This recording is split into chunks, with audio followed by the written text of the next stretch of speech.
Hermanos, buenas noches, que el Señor les bendiga. Es un privilegio saludarles nuevamente por este medio, en esta oportunidad, desde el templo de la Iglesia Evangélica Presbiteriana Rosa de Sarón. El Señor nos permite nuevamente llegar a viernes de estudio bíblico, y podemos decir hoy que su gracia nos ha sostenido. Es por eso que les invito para que en esta hora ya de la noche usted pueda apartar su tiempo primeramente, pueda tener su Biblia a la mano y su cuaderno de apuntes para que podamos todos participar del estudio de la palabra del Señor. Antes de dar inicio, quisiera lo que dice la palabra del Señor en la Nueva Versión Internacional, en la primera epístola de Pedro, capítulo 2, versículos 9 y 10. Pero ustedes son linaje escogido, real sacerdocio, nación santa, pueblo que pertenece a Dios, para que proclamen las obras maravillosas de aquel que los llamó de las tinieblas a su luz admirable. Ustedes antes ni siquiera eran pueblo, pero ahora son pueblo de Dios. Antes no habían recibido misericordia, pero ahora ya la han recibido. Amén. Gracias a Dios por su obra redentora para con nosotros, que hoy nos podemos hacer llamar sus hijos. Y de eso nos habla el himno que cantaremos para iniciar en esta hora. En el himnario lo encontramos con el número 372 y se titula Años mi alma en vanidad vivió. Mi alma allí divina gracia halló. Dios allí perdón y paz me dio. Del pecado allí me libertó el Salvador. Cantemos juntos en esta noche.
Gracias al Señor, hermanos, porque fuimos llamados por medio de Jesucristo, como nos dice la palabra que leímos, de las tinieblas a su luz admirable. Oremos. Amante Padre, te damos gracias por este tiempo especial que nos das para dedicarlo a ti. Gracias, Señor, porque llegamos nuevamente a viernes y a pesar de las circunstancias, Señor, Pasan días, pasan meses, pasan años y como dice el coro, yo estoy en las manos del Señor. Padre Santo, en tus manos estamos. En esta hora, Padre Santo, a pesar de todo lo que hay a nuestro alrededor, quizás alegrías o en otros casos tristezas, en algunos casos paz o en otros, Señor, hay aflicción, hay ansiedad, Padre Santo, queremos pedirte que tu Espíritu Santo pueda guiarnos, pueda orientarnos para que con paz en nuestros corazones podamos dedicar este tiempo para gloria tuya, para edificación de nuestras vidas, por medio, Padre Santo, del estudio de tu palabra. Invocamos tu nombre en esta hora, pues, Señor, y te pedimos, Padre Santo, que todo lo que aquí hagamos sea para honra y gloria tuya. En tus manos de amor nos encomendamos y lo hacemos en el nombre de Jesucristo, nuestro Salvador. Amén. Amén. Amados hermanos y hermanas, a continuación vamos a cantar un himno de invitación previo a escuchar el estudio bíblico en esta hora. En el himnario lo encontramos con el número 201 y se titula La tierna voz del Salvador. Nos habla conmovida. Cantemos juntos este bello himno.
Jesús fue tu bebida.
En esta hora quiero invitarles para que tengamos un momento de oración, para leer la Sagrada Escritura y entrar al estudio de la palabra que tenemos preparado para esta noche.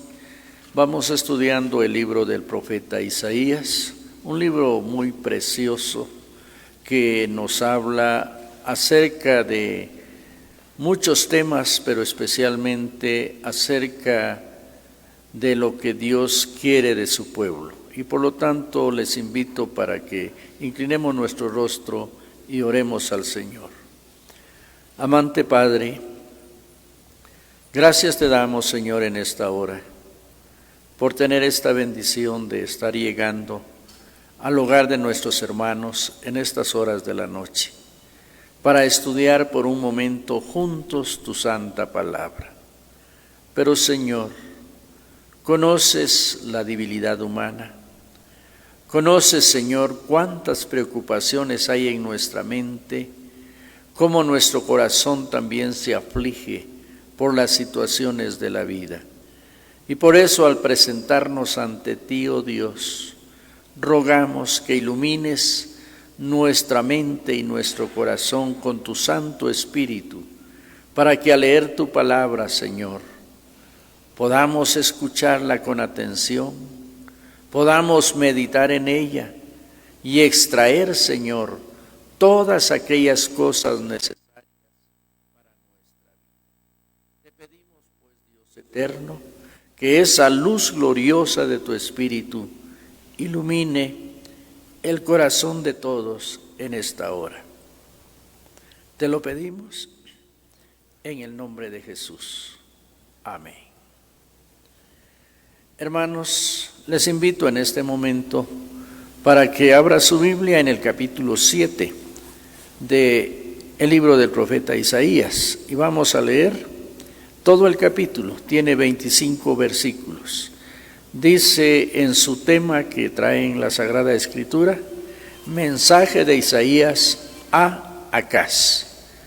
Aconteció en los días de Acaz, hijo de Jotam, hijo de Uzías, rey de Judá, que Resín, hijo de Siria, y Peca, hijo de Ramalías, rey de Israel, subieron contra Jerusalén para combatirla, pero no la pudieron tomar.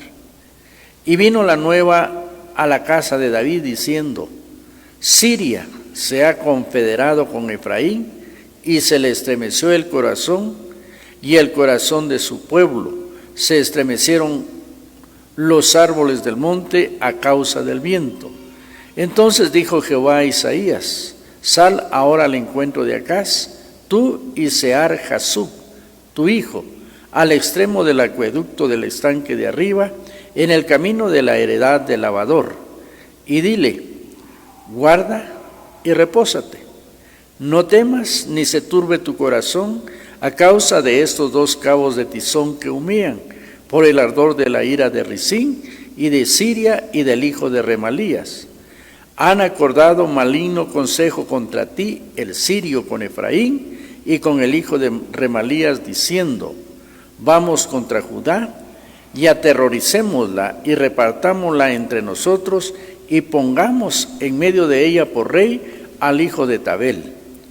Por tanto, Jehová el Señor dice así, no subsistirá ni será, porque la cabeza de Siria es Damasco, y la cabeza de Damasco Resín, y dentro de 65 años Efraín será quebrantado, hasta dejar de ser pueblo. Y la cabeza de Efraín es Samaria, y la cabeza de Samaria el hijo de Remalías. Si vosotros no creyereis, de cierto no permaneceréis. Habló también Jehová a Acaz, diciendo, pide para ti señal de Jehová tu Dios, demándala, ya sea de abajo en lo profundo o de arriba en lo alto.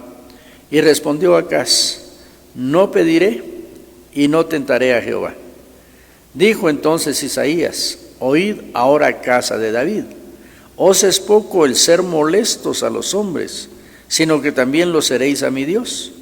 Por tanto, el Señor mismo os dará señal. He aquí la Virgen concebirá y dará a luz un hijo, y llamará su nombre Emmanuel. Comerá mantequilla y miel hasta que sepa discernir lo malo y escoger lo bueno. Porque antes que el niño sepa desechar lo malo y escoger lo bueno, la tierra de los dos reyes que tú temes será abandonada.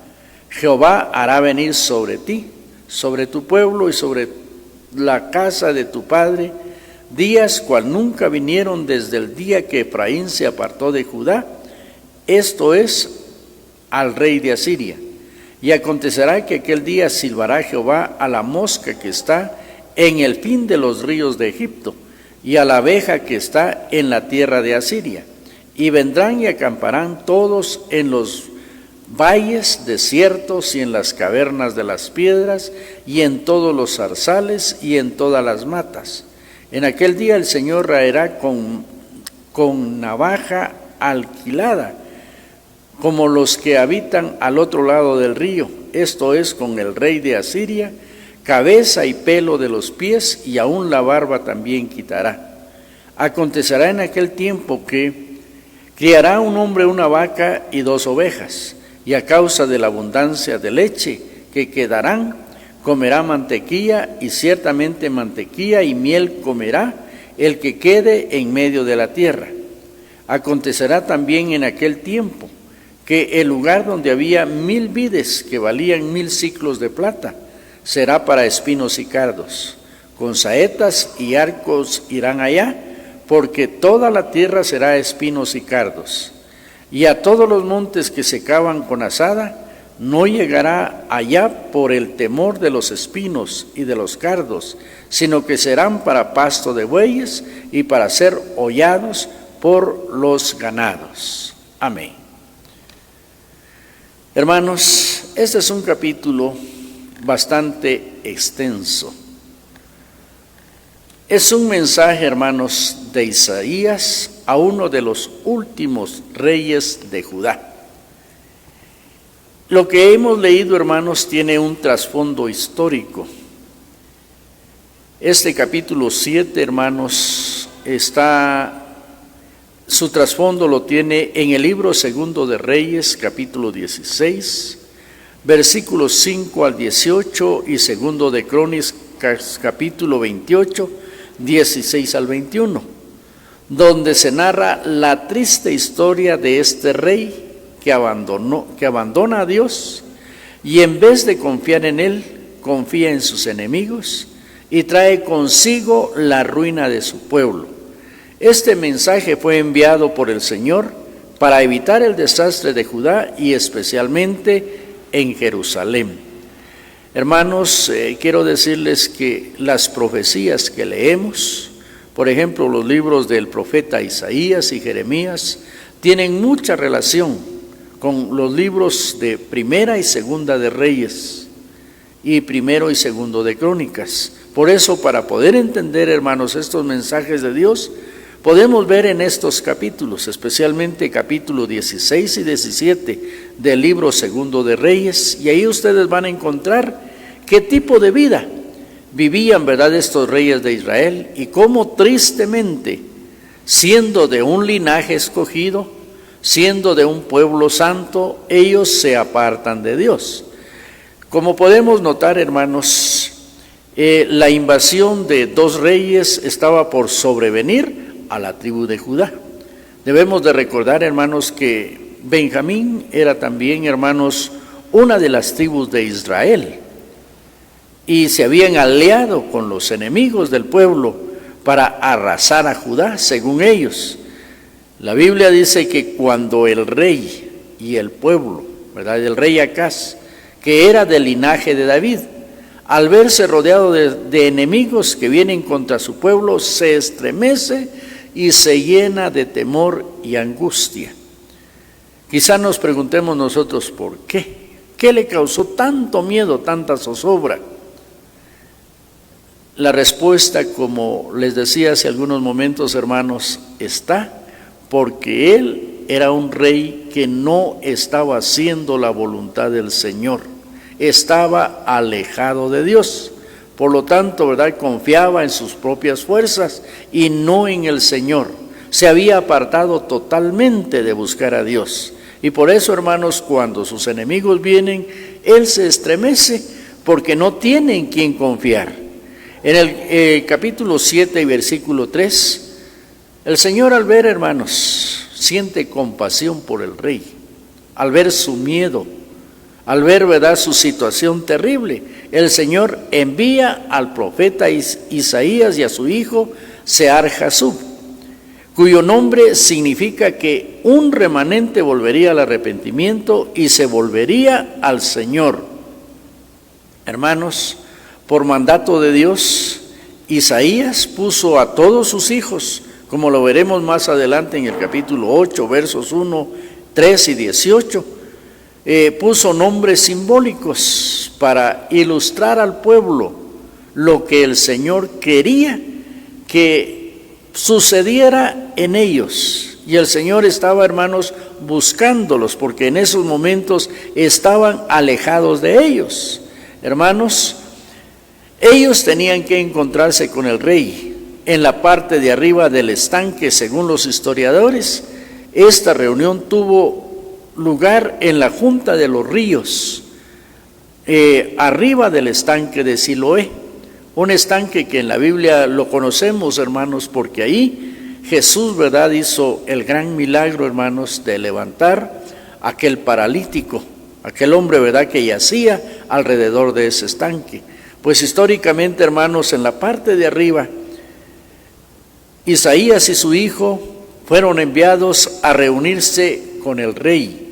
En el capítulo 7 y versículo 4, el Señor, por medio de su siervo, envía un mensaje de consuelo al rey y le ofrece ayudarlo en esta situación de peligro en que se encuentra, y le dice, por medio de la comparación, 2 cabos de tizón que humean, y se refiere, hermanos, a los reyes Resín de Siria y al hijo de Remalías, al rey Peca, rey de Israel. Esta frase, 2 cabos de tizón, el Señor lo usa para decir que son 2 reyes que están a punto de fracasar en su empresa y que su ferocidad pronto se extinguiría porque el Señor se encargaría de ellos.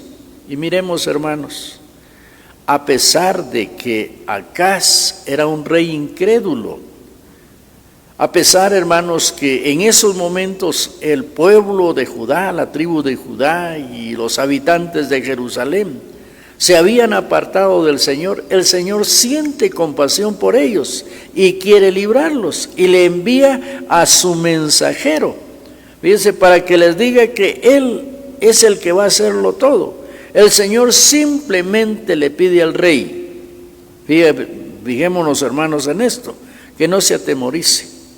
En otras palabras, que no intente guerra contra ellos, porque el Señor mismo se encargará de ellos.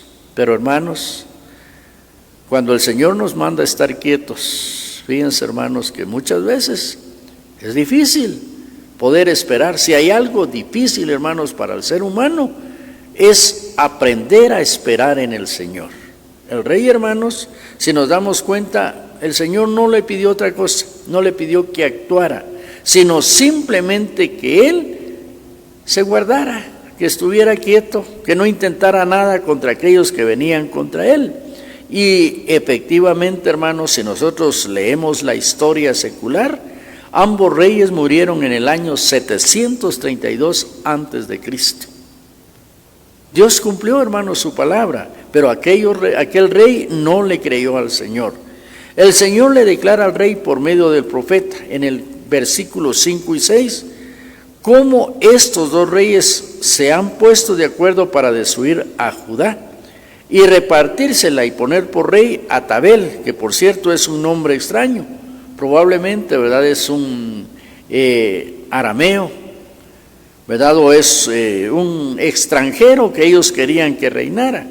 Pero, hermanos, en el versículo 7 y al 9, el Señor dice, por tanto Jehová el Señor dice así, no subsistirá ni será. El Señor les está diciendo, no tengan miedo, porque estos reyes ya no van a poder conquistarlos a ustedes.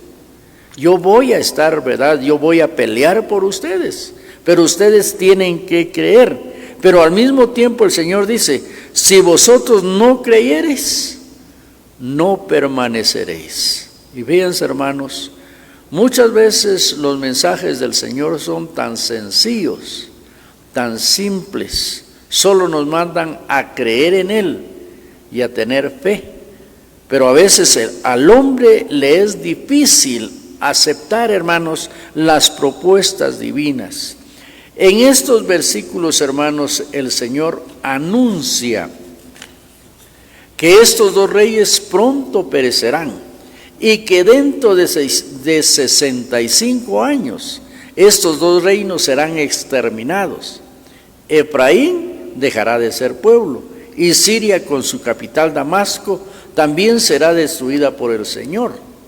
Hermanos, si nosotros leemos en la historia de los reyes, el cumplimiento de esta profecía tuvo lugar durante la época de Esarhadón y Usurbanipal, reyes de Asiria que conquistaron y destruyeron a Efraín, o sea, ¿verdad?, a Israel. Llevaron a muchos de los israelitas cautivos a Siria y pusieron entre los israelitas a varios colonos asirios. Hermanos, siempre cuando los israelitas, hermanos, eran conquistados, ellos se rebelaban constantemente con los reyes, no obedecían. El Señor les decía que se sometieran a ellos, que entendieran que era un juicio, y el Señor lo hacía, hermanos, para que ellos realmente reaccionaran y se dieran cuenta que sus ídolos, sus dioses falsos que tenían, no los ayudaban.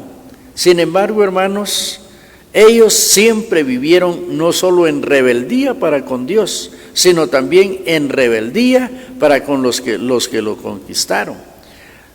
Hermanos, en el versículo del 9 al 13, el Señor le dice al rey que él puede pedir una señal. Pero, hermanos, debemos de recordar que muchas veces a Dios tenemos que obedecerle con lo que Él nos dice que debemos de hacer. La palabra del Señor, hermanos, advertía y advierte, ¿verdad?, que ninguno de nosotros debe de tentar a Dios. Esto equivale a pedirle a Dios que antes de contestarnos nos dé una señal. Mucha gente se atreve a hacerlo. Dice, Señor, yo te pido que me des una señal, y eso es tentar a Dios. Y por eso, hermanos, cuando acá le dice el Señor que le pida una señal, bueno, pues él dice, no tentaré al Señor, y no obedece a Dios. Porque aquí, hermanos, no era él el que estaba pidiendo señal, sino el Señor quería demostrar que sí, en ese momento él estaba de parte de él y quería ayudarlo y darle una señal para que en él naciera fe en su corazón y aprendiera a confiar en su Señor. Sin embargo, hermanos, Acaz pierde la oportunidad. No aprovecha el momento que el Señor le está dando, y al no hacerlo pierde la ayuda divina que se le ofrece por el momento, y el Señor traslada la bendición posterior a su pueblo.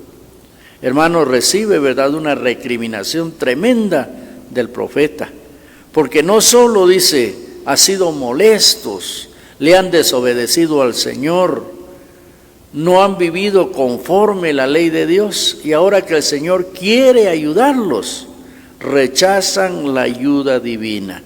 Y yo me pongo a pensar, hermanos, ¿cuántas veces nosotros hemos rechazado la ayuda de Dios? ¿Cuántas veces nosotros queremos resolver nuestros problemas por nuestra propia mano? Y eso es lo que este rey pensó. Él pensó que tenía la forma de cómo resolver sus problemas, y en un momento el no pedir señal a Dios, esto como que le estaba diciendo al Señor que no necesitaba de él, que él podía solo con las situaciones que tenía. Hermanos, como Acaz desechó la oportunidad de ser librado, el Señor anuncia señal de salvación para su pueblo, pero esta salvación no llegará pronto, sino llegará después que pase la destrucción. Hermanos, en el versículo 14 tenemos un anuncio maravilloso. Fíjese, por la desobediencia de un rey. Por eso en otros estudios les he dicho, hermanos, que muchas veces las desobediencias, aún el mal comportamiento del pueblo de Israel, ha sido bendición para nosotros. Porque aquel rey no pidió señal, pero el Señor dice, bueno, tú no quieres señal, tú no quieres creer en mí, pero yo sí te voy a demostrar que voy a ayudar a tu pueblo y que voy a ayudar, ¿verdad?, a mi pueblo. Y dice, os daré señal. El Señor se refiere, ¿verdad?, a la casa de David, y la señal que el Señor les va a manifestar es la siguiente: he aquí la Virgen concebirá y dará a luz un hijo y llamará su nombre Emmanuel. La palabra virgen se refiere, hermanos, a una mujer soltera en edad de casarse, como se puede apreciar en varios pasajes de la Biblia, y afirma el nacimiento virginal de Jesús. Hermanos, esta es una de las primeras y de las varias profecías de Isaías acerca del Mesías y su nacimiento sobrenatural. Y luego, hermanos, el Señor da a conocer con qué nombre vendría, hermanos, el Salvador. Vendría aquella persona a ayudar a su pueblo, y le dice, y llamará su nombre Emmanuel. Este nombre, como todos ya lo hemos escuchado, significa Dios con nosotros. Es otra indicación, hermanos, extraordinaria y especial del nacimiento extraordinario de Jesús. Isaías también vuelve a emplear de nuevo este nombre en el capítulo 8, versículos 8 y 10, y tiene, hermanos, el fiel cumplimiento en el Evangelio de Mateo, capítulo 1, versículos 22 y 23. Esta profecía, hermanos, ahí tiene su cumplimiento. Fijémonos, hermanos, el nacimiento de Jesús, de la forma en que Él viene a nacer, se está anunciando aproximadamente 700 años antes de su acontecimiento. Veamos, hermanos, cómo es el Señor, cómo son los plazos divinos, cómo actúa el Señor. A pesar, hermanos, de la desobediencia, a pesar, hermanos, de las amarguras que Él había pasado con Israel, el Señor promete al final, ¿verdad?, que ellos entiendan sus juicios sobre sus vidas, que Él les va a enviar salvación. Y, hermanos, pero esa salvación, óigase bien, no va a ser rápida. Ahí, hermanos, muchas veces nos cuesta entender a Dios. Por ejemplo, Moisés, cuando se expresa de Dios, él dice claramente, ¿verdad?, que el Señor es lento para la ira, pero grande en misericordia. Y se dan cuenta ustedes, hermanos,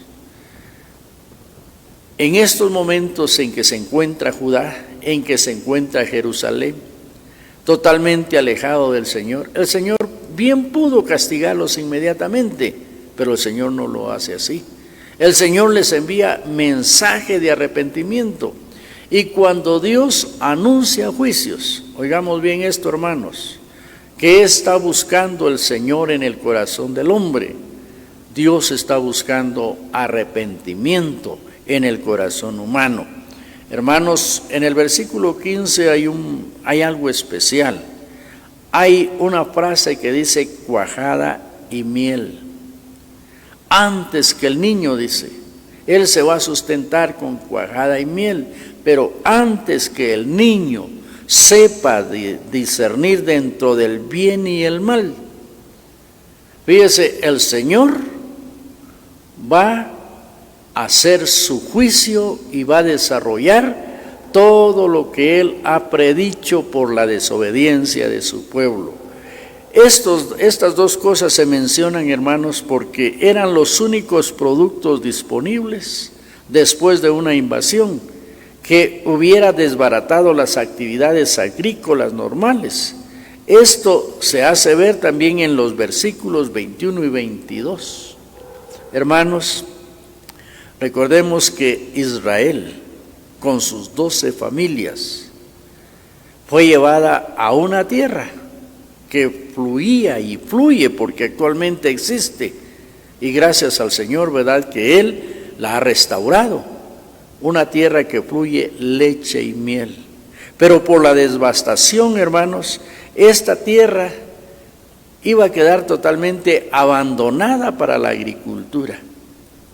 Si nosotros nos damos cuenta, hermanos, la palabra del Señor dice, ¿verdad?, que el niño, antes que él supiera desechar lo malo y escoger lo bueno, o sea, hermanos, que el niño debería tener la edad de 12 años, que se consideraba la edad en que el joven podía ser responsable en sus decisiones. Antes que él pudiera tener esa edad, fíjese, ocurriría que la tierra de Aram y de Israel serían víctimas de una invasión extranjera. Aram, hermanos, es Damasco, ¿verdad?, o es Siria. Y hermanos, este acontecimiento, fíjese que sucede en el año 732 antes de Cristo, e Israel, hermanos, es llevado cautivo en el año 722 antes de Cristo. Estos acontecimientos, hermanos, sucedieron. ¿Por qué? Porque eran naciones que se olvidaron de Dios. Y luego, hermanos, concertaron para querer destruir al pueblo del Señor. Por eso, hermanos, nosotros notemos qué va a hacer el Señor. En el capítulo 7 y versículo 17 dice, la mosca y la abeja. El Señor dice, les va a silbar. Posiblemente, hermanos, la mosca es una referencia a una venenosa mosca que se llamaba tsetse en Egipto y que era, hermanos, tremenda. Sin embargo, hermanos, también puede ser una figura apropiada para los ejércitos de Egipto que vendrían, hermanos, para asolar la tierra. Y el símbolo de abeja, hermanos, también es un símbolo apropiado para los ejércitos de Asiria. Asiria también, hermanos, era tierra donde había muchos enjambres, muchas abejas. Y por eso, hermanos, el Señor hace estas comparaciones fuertes. Y está diciendo el Señor que la tierra, hermanos, se va a llenar de estos insectos. Si nosotros estudiáramos un poquito, hermanos, la desolación de Israel antes de 1948, que fue la repatriación de muchos judíos, muchos israelitas que vivían en el mundo y fueron devueltos a su nación. La tierra, hermanos, era una tierra inhóspita, llena de espinos, cueva de chacales, de avispas.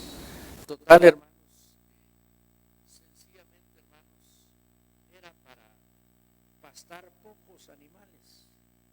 Y por eso el Señor dice que antes de que la salvación llegue a Israel, ellos van a tener que enfrentar un juicio terrible. En el versículo 18 hay otra frase que dice afeitada con navaja. La devastación por Asiria sería como si la tierra hubiera sido afeitada con una navaja. Y es una metáfora, hermanos, de la humillación de los pueblos del Medio Oriente.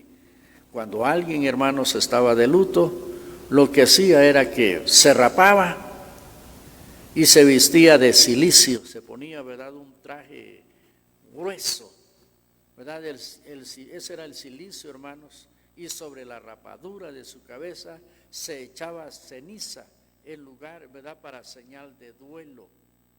Y hermanos, el Señor dice que la tierra va a quedar totalmente devastada. Aquella tierra que fluía leche y miel y que era una tierra próspera y bendecida, iba a quedar totalmente asolada.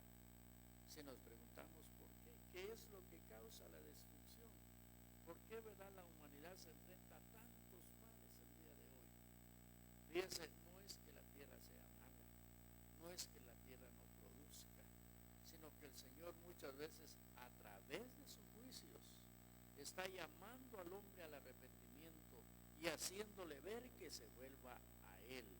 Hermanos, este mensaje del profeta era una prevención y una amonestación para que el rey de Israel se arrepintiera. El Señor le estaba dando una ocasión, la cual el rey desperdició. como lo seguiremos viendo, hermanos, en los estudios siguientes.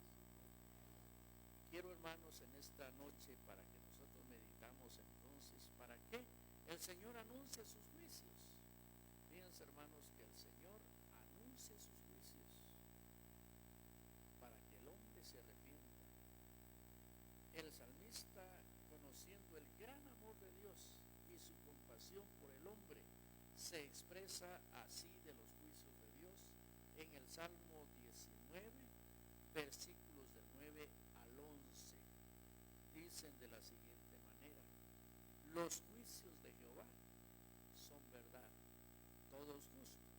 Deseables son más que el oro y más que el mucho oro afinado, y dulce más que miel y que la que destila del panal. Tu siervo es además amonestado con ellos. En guardarlos hay grande galardón. Hermanos, si comparamos lo que Dios quería hacer con Acaz, si ustedes se dan cuenta, hermanos, el Señor quería librarlo. El Señor no quería que aquel rey pereciera, ni aquel pueblo que le acompañaba, sino que el Señor quería, hermanos, que él se arrepintiera. No quería que el desastre viniera sobre de ellos. Y por eso, por medio de su siervo, se acerca a ellos para amonestarles, para hacerles ver. Ya les había dado mensaje, hermanos, de las condiciones que prevalecían en contra de ellos por su desobediencia. Sin embargo, cuando nosotros no entendemos, hermanos, que cuando Dios nos habla, cuando Dios nos reprende por algún fracaso, por alguna situación difícil, lo que Él quiere, hermanos, que es que enderecemos nuestro caminar. ¿Cómo hubiera sido la vida de aquel pueblo si tan siquiera hubiera atendido a lo que el gran rey David? Y recordemos que este rey, hermanos, Acaz, era descendiente de David. Y David, ¿verdad?, que escribe este salmo, hermanos, dense cuenta qué clase de ancestros tenía el rey. Él dice: los juicios de Jehová son verdad, todos justos. Hermanos, el Señor no estaba azotando por azotar a su pueblo, sino lo estaba azotando porque su pueblo estaba en desobediencia. Cuando algo viene, hermanos, a nuestra vida, no es casualidad, no es cuestión de destino. Un poeta dijo estas frases, ¿verdad?, cuando se vio ya al final de la vida: porque veo al fin de mi rudo camino, que fui yo el arquitecto de mi propio destino. Este rey se está dando cuenta, pero no reacciona, no busca a Dios. Y miremos, hermanos, cuando no le hacemos caso a los juicios del Señor, vienen sobre nosotros para destrucción. Pero el salmista dice: los juicios de Jehová son verdad, todos justos. Y luego agrega: deseables son más que el oro y más que mucho oro afinado, y dulces más que la miel y que la que destila del panal. Dese cuenta cómo ve este rey que es temeroso de Dios. El otro simplemente hace caso omiso de lo que Dios dice que le va a pasar.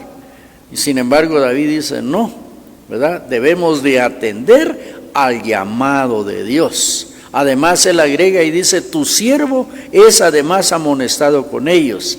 En guardarlos hay grande galardón. Hermanos, notemos, en esta noche quiero invitarles, hermanos, entonces, para que pensemos en esto. Cuando Dios nos llama, cuando Dios nos advierte de peligros, no debemos de desechar el llamado de Dios. Cuando Dios nos dice que debemos de hacer algo, no debemos de resistirnos a Dios. Debemos de buscar a Dios, porque si nosotros le obedecemos a Dios, oigan bien, hermanos, el juicio de Dios se detiene y la bendición de Dios llega a la vida. Hermanos, aunque después el Señor se manifieste con misericordia, la pregunta es, hermanos, ¿por qué ser quebrantados cuando no hay necesidad? Si tan solo obedecemos al Señor, el Señor, hermanos, nos libra de quebrantos y de situaciones difíciles. Si Acaz hubiera hecho caso al mensaje de Dios, no hubiera llevado al pueblo a la derrota. Pero fíjense cómo un hombre es capaz de inducir a otros o al mal o hacia el bien. Yo quisiera entonces invitarles en esta noche, hermanos, recuerden que la Biblia nos dice que el Señor no ha venido porque Él desea que todos procedamos al arrepentimiento. Por lo tanto, que estos estudios que estamos llevando nos ayuden a entender, hermanos, que vivir en oposición a Dios, en desobediencia a Dios, solo nos lleva a la ruina. Pero si atendemos al Señor, el Señor bendecirá nuestra vida. Que el estudio de esta noche nos ayude entonces, hermanos, a comprender cómo obedecer a Dios y estar siempre atentos a su llamado.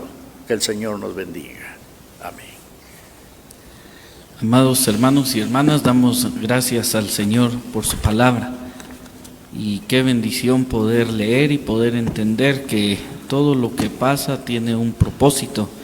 Y aún las situaciones difíciles abren puertas. Y hermanos, gracias a Dios por esa puerta que se abrió para que usted y yo podamos acercarnos delante del Señor. El Señor prometió que iba a estar con nosotros, Emmanuel, Dios con nosotros. Prometió que iba a enviar a su Hijo, iba a enviar a un libertador, y damos gracias porque cumplió su promesa. Cristo vino y, como dice la palabra, a dar su vida en rescate por muchos. Finalizamos en esta hora cantando el bello canto de la fe cristiana, Emmanuel. Dios nos amó, a su Hijo dio.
Hermanos, agradecemos porque el Señor envió a Jesucristo, y gracias por ese advenimiento maravilloso. Hoy Jesús vive en nosotros, y esto significa que Dios está con nosotros. Oremos al Señor. Padre amoroso, gracias te damos, Señor, porque en medio de la miseria que el hombre vive, tú te compadeces de él. Padre, tú no quieres que ninguno de nosotros nos perdamos en el pecado y terminemos en la miseria y derrotados, sino que tú anhelas, Señor, que todas tus criaturas en el mundo te obedezcamos y que no suframos, oh Dios. Y por eso enviaste a Jesucristo a rescatarnos.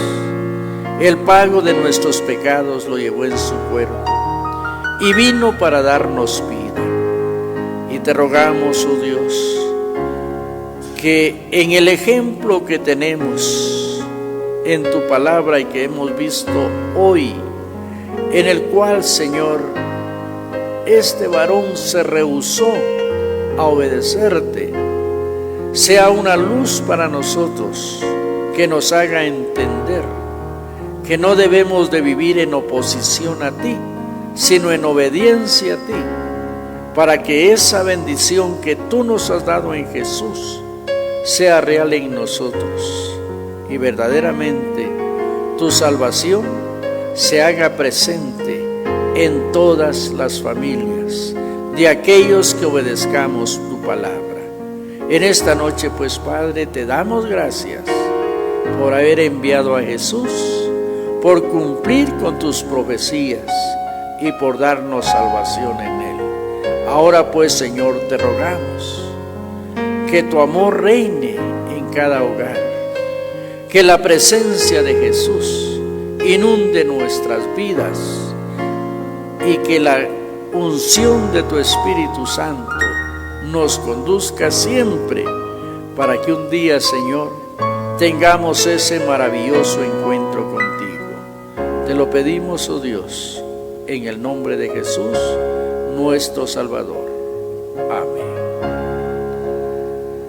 Hermanos, muy buenas noches, les agradecemos por estar con nosotros hasta estas horas y les invitamos para que el día domingo puedan también seguirnos a través de estas transmisiones que estamos llevando al Suena en su hogar, y deseamos que usted tenga felices sueños y que la paz de Cristo reine en cada uno de nuestros corazones. Que el Señor nos bendiga. Muy buenas noches.